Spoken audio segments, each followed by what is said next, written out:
بسم اللہ الرحمن الرحیم. ہارون رشید عرض کر رہا ہوں. السلام علیکم ورحمۃ اللہ وبرکاتہ. پی ٹی آئی کے بعض لیڈروں نے اندیشہ ظاہر کیا ہے کہ عمران خان کو زہر دیا جا سکتا ہے یا کسی اور طریقے سے ان کی زندگی کا خاتمہ کیا جا سکتا ہے. ان کے اندیشے کی بنیاد محترمہ وزیر اعلیٰ مریم نواز کا ایک بیان ہے جس میں کہا گیا ہے کہ فتنہ ختم ہونے والا ہے اور اس کی سیاست بھی ختم ہو جائے گی. ان اندیشوں پر پی ٹی آئی کے لیڈروں کو قصوروار نہیں ٹھہرایا جا سکتا. وزیر آباد میں عمران خان پہ گولیاں برسائی گئی تھیں اور اگر قریب کھڑا ہوا کوئی کارکن جھٹکا نہ دے دیتا نیچے کی طرف قاتل کے ہاتھ کو تو ان کی زندگی ختم ہو سکتی تھی. پھر اس پہ مقدمہ نہیں چلایا گیا، کچھ معلوم نہیں وہ کہاں ہے. پھر اس کو ایک مذہبی انتہا پسند کے طور پر پیش کیا گیا جو کہ وہ نہیں تھا. اس لیے انہیں آپ ذمہ دار تو نہیں ٹھہرا سکتے ان کے اندیشوں کی بنیاد پر. ان کے نزدیک مسئلے کا حل یہ ہے کہ عمران خان کو پختونخوا کے کسی جیل میں منتقل کر دیا جائے. میری رائے میں دیکھیے اندیشہ تو رہتا ہے زندگی میں، دنیا میں کچھ بھی ہو سکتا ہے. ویسے تو جب آدمی کو دنیا سے جانا ہے تو جانا ہے. موت کا وقت مقرر ہے، اس کو بدلا تو نہیں جا سکتا. وہ کراچی کے عالم دین طارق مسعود صاحب بہت دبنگ آدمی نظر آتے تھے، بہت دھڑلے سے بات کرتے تھے، جو رائے وہ درست سمجھتے تھے اس کا اظہار کرتے تھے، اور ان کے اپنے بعض نظریات تھے شادیوں کے بارے میں، کھانے کے بارے میں اور چیزوں کے بارے میں. لیکن انہیں دھمکی ملی، حالانکہ ان کی کوئی غلطی نہیں تھی، سلپ آف ٹنگ تھی بس، اور اس میں انہوں نے معذرت بھی کر لی، معافی بھی مانگ لی. لیکن وہ اس قدر خوفزدہ ہوئے کہ انہوں نے کہا کہ یہ میری آخری گفتگو ہے، مجھے قتل کر دے. کوئی کسی کو قتل نہیں کر سکتا. جو وقت مقرر ہے، جناب علی کرم اللہ وجہ کا قول بہت اچھا ہے. ویسے تو جناب رسالت معابی سے سب نے اکتساب نور کیا کہ موت زندگی کی حفاظت کرتی ہے، اس خاص لمحے سے پہلے موت نہیں آ سکتی. میرا خیال یہ ہے کہ یہ ایک نفسیاتی جنگ ہے، جعلی حکومت ہے، فراڈ بالکل ٹوٹلی. 16-17 سیٹیں ہیں، میکسیمم 20 سیٹیں ہیں. مرکز میں پنجاب میں 40 سیٹیں ہیں. ظاہر ہے وہ خوف ہے، اور وہ خوف پھیلا کر، یہ بالکل طالبان والا رویہ ہے، خوف پھیلا کر اور حوصلے پست کرنا چاہتے ہیں. دیکھیے عمران خان کو ذہنی اذیت دے کر اور لیڈروں اور ارکان پارلیمنٹ کے گھروں پر حملے کر کے ان کو زج تو کیا جا سکتا ہے، لیکن پی ٹی آئی تحلیل نہیں ہو سکتی. اس کو جھٹکے لگ سکتے ہیں، وقتی کمزوری ہو سکتی ہے اور وقتی نقصان پہنچ سکتا ہے، مگر یہ خیال ہی باطل ہے کہ پی ٹی آئی ختم ہو جائے گی. اتنی بڑی عظیم اکثریت ختم ہوتی ہی نہیں ہے، عوامی تحریکیں مرتی ہی نہیں ہیں.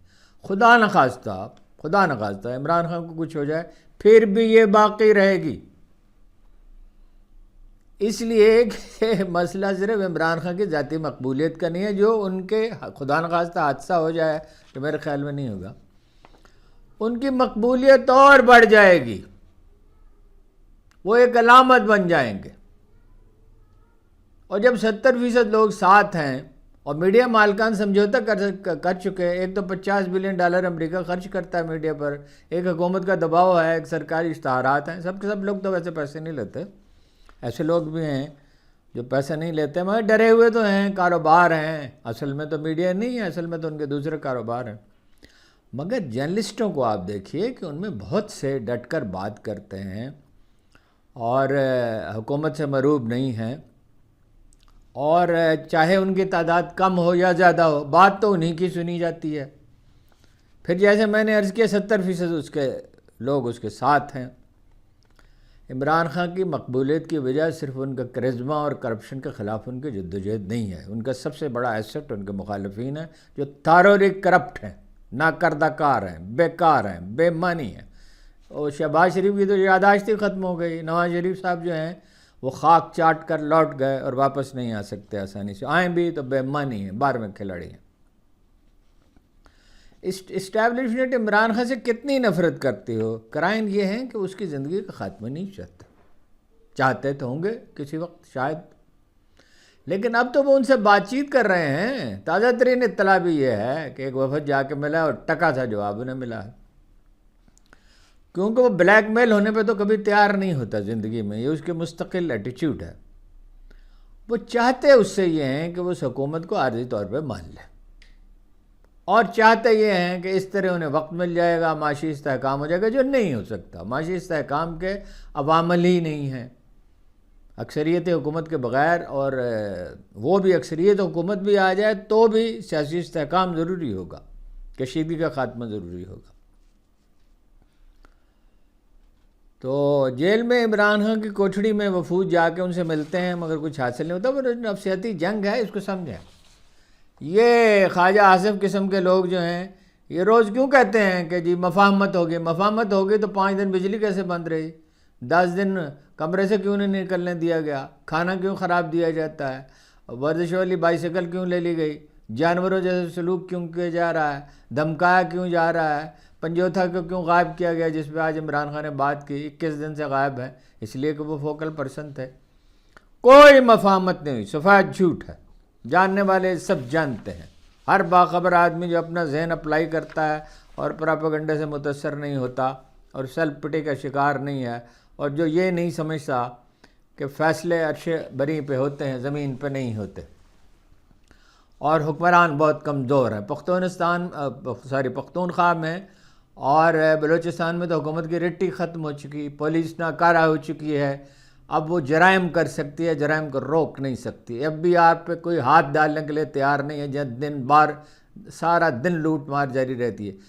کم از کم 1 ارب روپے روزانہ رشوت لی جاتی ہے، اس سے زیادہ اس پہ ہاتھ نہیں ڈال سکتے، ہمت ہی نہیں ہے۔ پھر مافیاز کی جو ہے وہ ان کو ساتھ لے کے چلنا ہے، شوگر مافیا، دوسرے مافیا، زرداری صاحب، ان کی 35% کم از کم جو ہے ہر منصوبے میں ان کے وصولی۔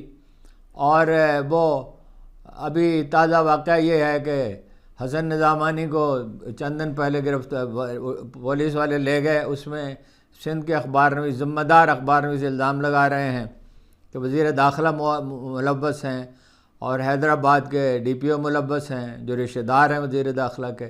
10 کروڑ روپے ان کے ورثاء سے وصول کیے گئے، ڈاکوں کو دیں گے، اور وہاں جا کے انہوں نے مقابلہ کیا اور مر گئے، اور وہ 10 کروڑ روپے کھا لیا گیا۔ سنگین الزامات لگائے ہیں۔ وہ ایک اخبار نویس کو تو وہ ملک ریاض کے بارے میں بھی اس نے کوئی بیریئر ٹاؤن، ملک ریاض کے بارے میں نہیں، بیریئر ٹاؤن کے بارے میں ایک اس نے لاک کیا تھا، تو اس کو 5,000 روپے کا نوٹس بھیجا ہے۔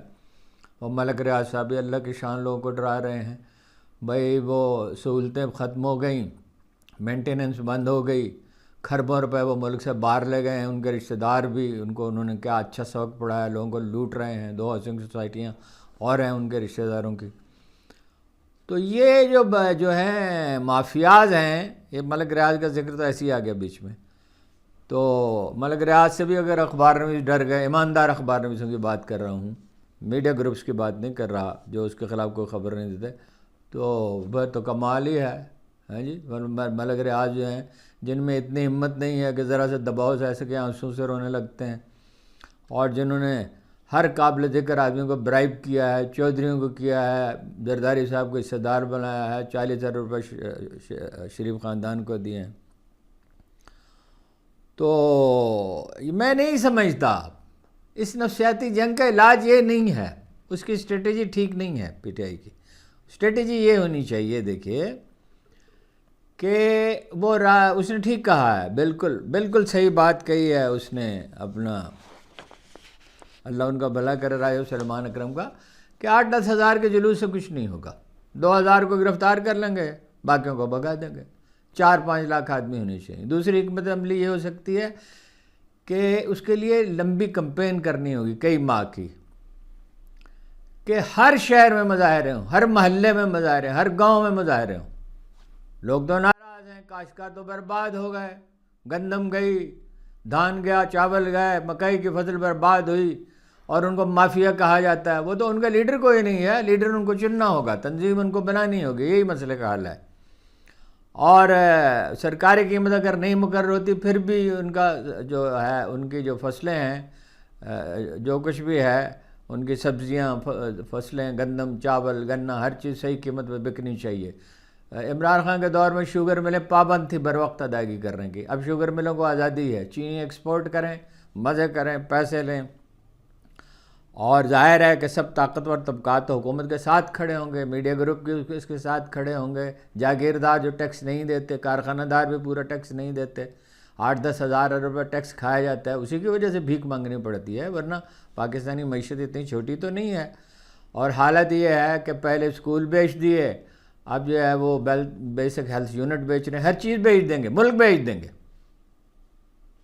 قومیں فروختن تو چاہے ارزاں فروختن. تو یہ اسٹیبلشمنٹ بھی بہت دن نہیں ان کو برداشت کرے گی, یہ آپ کا خیال ہے. یہ اتنے ناکارہ ہیں, اتنے ناکارہ ہیں. دیکھیے پختونخوا کی حکومت کچھ نہ کچھ کر رہی ہے نا. انہوں نے کہا 2 لاکھ روپے شادی پہ دیں گے, صحت کارڈ دیا, تعلیمی کارڈ دیا. اب ایک اور اعلان کیا ہے.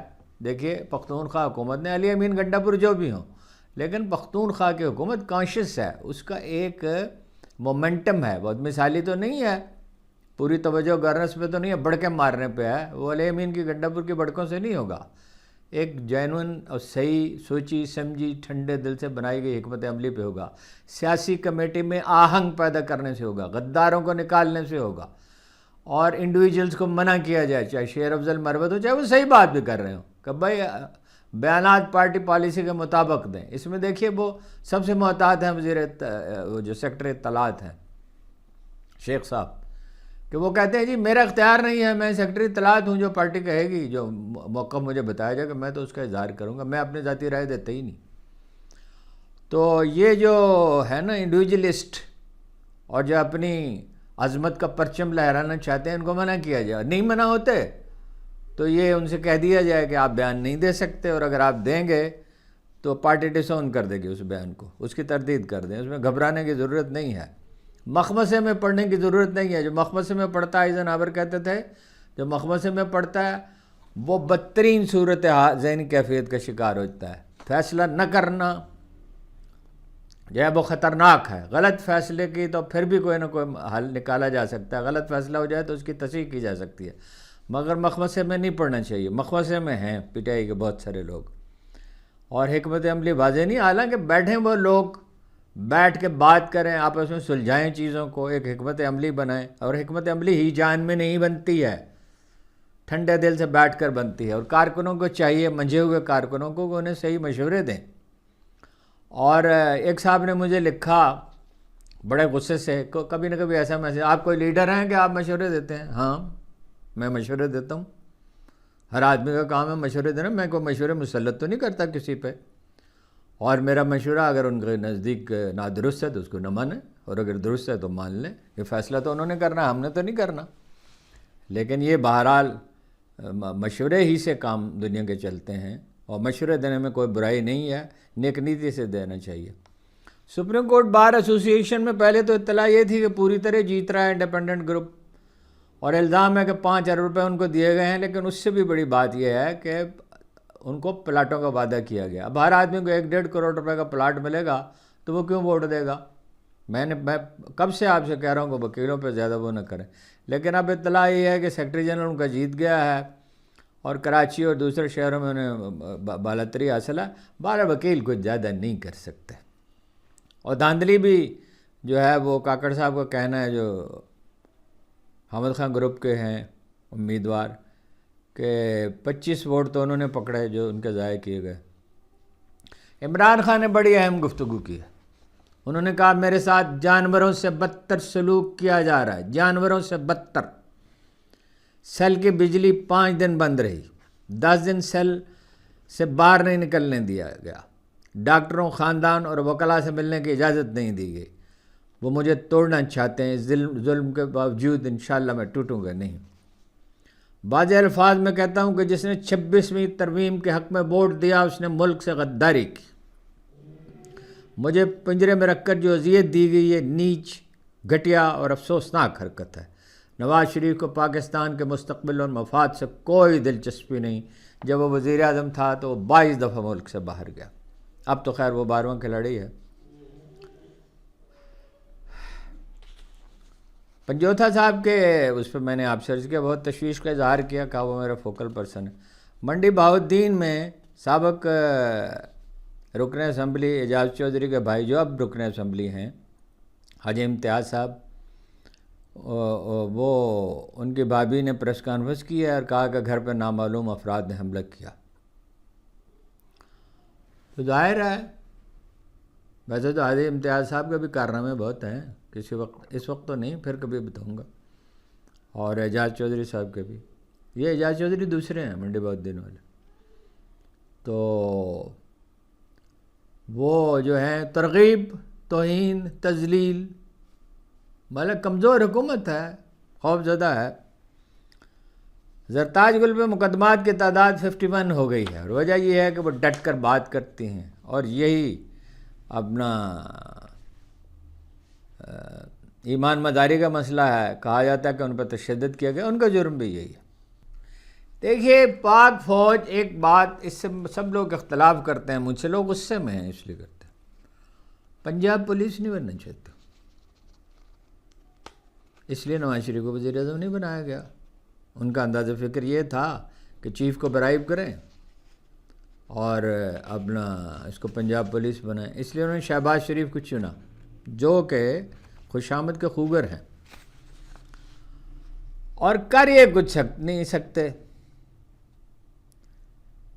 انہوں نے اپنے حلیفوں کو خوش رکھنا ہے، مافیاز کو خوش رکھنا ہے۔ عدالتی محاذ پر حکومت کو مشکلات کا سامنا ہے، ججوں کی اکثریت آزاد رہنا چاہتی ہے۔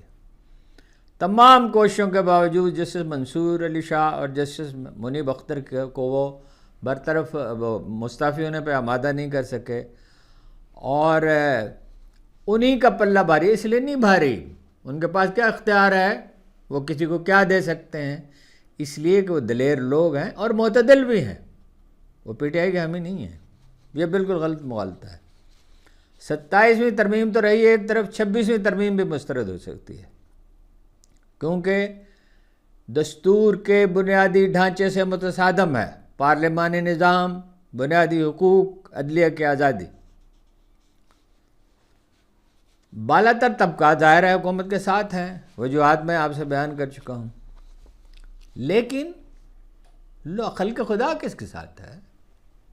اور خلق خدا اسی کے ساتھ ہوتی ہے جس کے ساتھ اللہ تعالیٰ ہوتا ہے۔ وہ دلوں میں محبت ڈالتا ہے یا نفرت ڈالتا ہے، وہ خیال سے حکومت کرتا ہے، وہ ذہنوں میں خیال ڈالتا ہے، سائنسدان کے بھی اور حکمران کے بھی اور کھلاڑی کے بھی اور ہر سوچنے سمجھنے والے کے، جس سے وہ جو کام لینا چاہتا ہے اس سے وہ لیتا ہے۔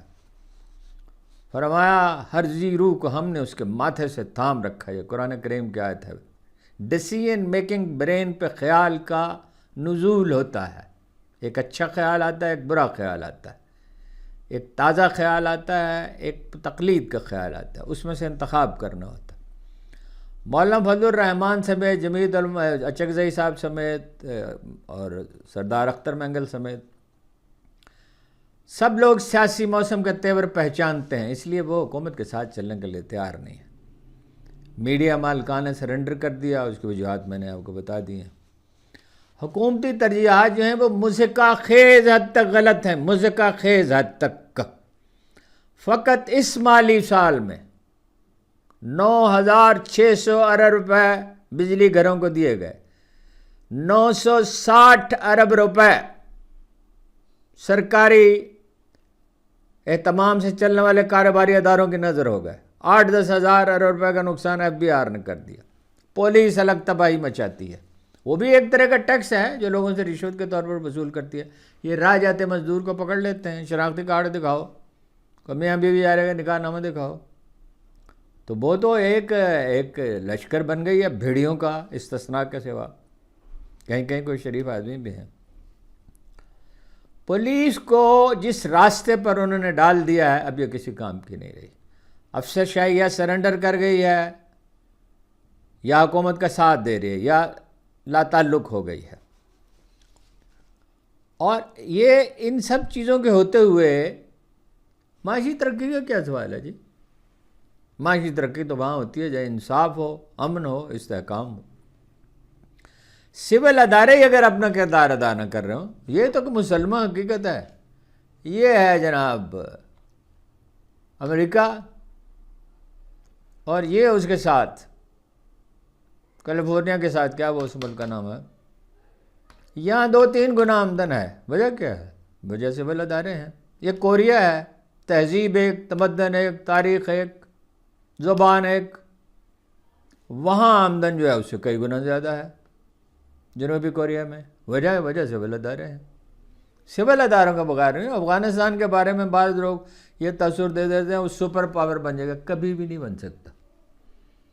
یہ ٹھیک ہے کہ حکمران سادہ زندگی گزارتے ہیں، اخراجات کم ہیں، لا اینڈ آرڈر ٹھیک ہے، لیکن سول ادارے چاہیے، آزاد عدلیہ چاہیے، اچھی پولیس چاہیے، انڈیپینڈنٹ پولیس چاہیے، اور کسی ایک گروپ کو غلبہ نہیں ہو سکتا. پشتون اکثریت میں ان کی نمائندگی زیادہ ہونی چاہیے، لیکن تاجک ہیں جو زیادہ پڑھے لکھے ہیں، ازبک ہیں، ترکمان ہیں، نورستانی ہیں، اور ہزارہ جات کے لوگ ہیں، ان کی نمائندگی ہونی چاہیے. سیاسی استحکام کے بغیر ترقی کا کیا سوال ہے جناب والا؟ وقتی طور پہ قرضہ مل گیا ہے اور یہ بڑے جناب والا اعتماد کا شکار ہیں. بھائی $7 ارب کا وعدہ کر لیا انہوں نے، مگر شرائط کیسی سخت ہیں، کسانوں کو برباد کر کے رکھ دیا ہے. بجلی کی قیمتیں بڑھیں گی، پٹرول کی بڑھیں گی، اور اس کے نتیجے میں ایشیائی ترقی بینک، عالمی بینک جو ہے وہ کچھ قرضے دے دیں گے. قرضوں پہ ملک چلتے ہیں، اور خاص طور پہ قرضے جب ضائع کیے جا رہے ہوں. 4-5 کروڑ روپے کے صرف کھانے کے اخراجات ہیں پنجاب کے وزیر اعلیٰ اس کے. یہی ایوان صدر میں اس کا بجٹ بڑھا دیا گیا، ایوان وزیر اعظم کا بھی بڑھا دیا گیا. سول سروس جتنی چاہیے اس سے 3 گنا ہے، پولیس بھی اس سے زیادہ ہے. تو اس طرح ملک ترقی کر سکتے ہیں. اب اس لیے دیکھیں نا، وہ ان کی مجبوریاں کیا ہیں. امریکہ کے سامنے سربسجود ہیں. چین سے ان کا مقابلہ ہے، وہ ہندوستان کی بالاتری چاہتے ہیں اس علاقے میں، اور یہ سرنڈر کر چکے اس معاملے میں. کشمیر کا نام نہیں لیتے. اسرائیل کے مظالم کے خلاف جلوس نہیں آپ نکال سکتے، پکڑے جائیں گے. سینیٹر مشتاق کا جرم کیا ہے؟ اور وہ جو ہیں کراچی کے لیڈر، کیا ان کا نعرہ ہے، ان کو پکڑ لیا گیا، انہوں نے پریس کلب میں احتجاج کیا. وہ اڈے چاہتے ہیں، یہاں پہ چاہتے ہیں افغانستان کے ساتھ ہم متصادم ہوں، اس کو غیر مستحکم کریں افغانستان کو. خناس نہیں نکلتا دماغوں سے سپر پاورز کے جب تک انہیں شکست نہ ہو جائے. چین کو وہ محدود کرنا چاہتے ہیں. اور کیا ہو گیا، سعودی عرب کے، چین کے اور یو اے ای کے قرضے جو ہیں وہ ری شیڈول ہو گئے. اس سے زیادہ تو کچھ نہیں ہو سکتا. جب تک آپ جدید صنعت نہیں ہوگی، اپنا زراعت کو جدید نہیں کیا جائے گا، آئی ٹی میں انویسٹمنٹ نہیں ہوگی، تعلیمی ادارے ٹھیک نہیں ہوں گے. جب تک یہ تعلیمی ادارے ہیں، ایم اے پاس کر کے لوگ نکلتے ہیں، ایک لفظ اردو کا نہیں لکھ سکتے، ایک جملہ ڈھنگ سے، ایک انگریزی کا نہیں لکھ سکتے، کوئی کام آتا ہی نہیں ہے. وہ جو اپنا کارخانوں میں جو لوگ کام سیکھتے ہیں وہ انجینئروں سے بہتر ہیں بعض اوقات. وہ انجینئروں میں بھی جو بہتر ہیں وہ اپنی قد و کاوش سے بہتر ہیں. تو اس طرح تھوڑی ملک چل سکتا ہے. آخر کار وہ آپ سے کہیں گے اڈے دو، اور ایٹمی پروگرام کے لیے خفیہ طریقے سے بھی کام کریں گے اس کو ختم کرنے کے لیے، اور کھلے عام بھی کریں گے، لابیز بنائیں گے. اور یہ جو حریص تاجر ہیں جن کی ہر وقت رالٹ ٹپکتی رہتی ہیں، جو عوام کے خون پر زندہ ہیں، تاجروں میں ایسے لوگ ہیں، میڈیا میں ایسے لوگ ہیں، سیاستدانوں میں ایسے لوگ ہیں. زرداری صاحب ہیں، یہ شریف خاندان ہے، یہ انٹرنیشنل ایجنڈے کے ساتھ ہیں، اور یہ بھاگ جائیں گے ملک سے جب برا وقت آئے گا، شہنشاہ ایران کی طرف. سی پیک کو وہ سمیٹنا چاہتے، صرف سی پیک نہیں سمیٹ سکتا. $30 بلین کی انویسٹمنٹ ہو چکی ہے. ہمارے دفاع کا بہت کچھ اس پہ انحصار ہے. کرنل تک کی سطح کے لیول کے جو افسر ہیں وہ آرٹیفیشل انٹیلیجنس اور بعض دوسری چیزوں میں چین کے ساتھ ان کا انٹریکشن ہے. طیارہ ہم نے ان کی مدد سے بنایا، ٹینک ان کی مدد سے بنایا. اور چینی بڑے دانا ہیں، وہ ہماری مجبوریوں کو سمجھتے ہیں، وہ لانگ ٹرم پلاننگ کرتے ہیں. اور چین نے یہ اہتمام کیا ہے اور قدرت نے انہیں اس کا موقع دیا ہے، اور اس میں پاکستان کا بھی کردار ہے، اور اب سب سے بڑھ کر عوام کا کردار ہے۔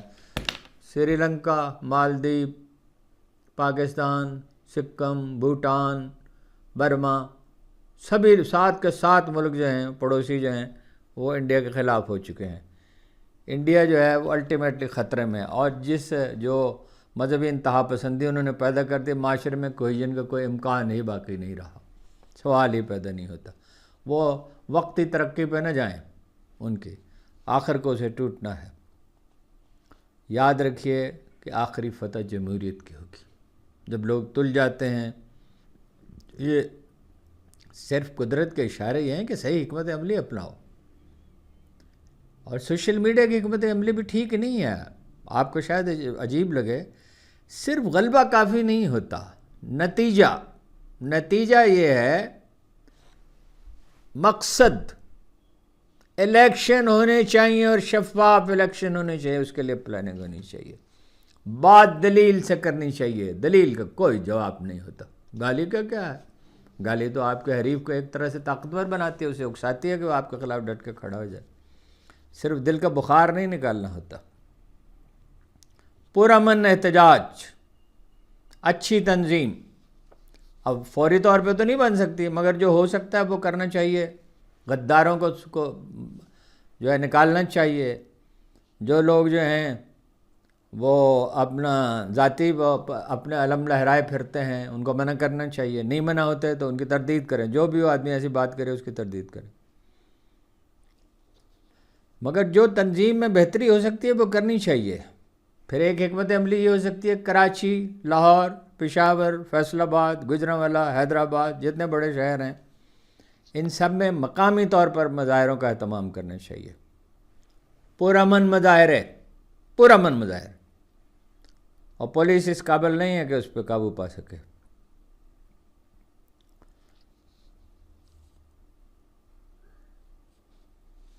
حکومت نہیں ٹھہر سکتی، یہ میں آپ کو پورے وثوق کے ساتھ کہتا ہوں کہ حکومت کے ٹھہرنے کا کوئی سوال ہی پیدا نہیں ہوتا۔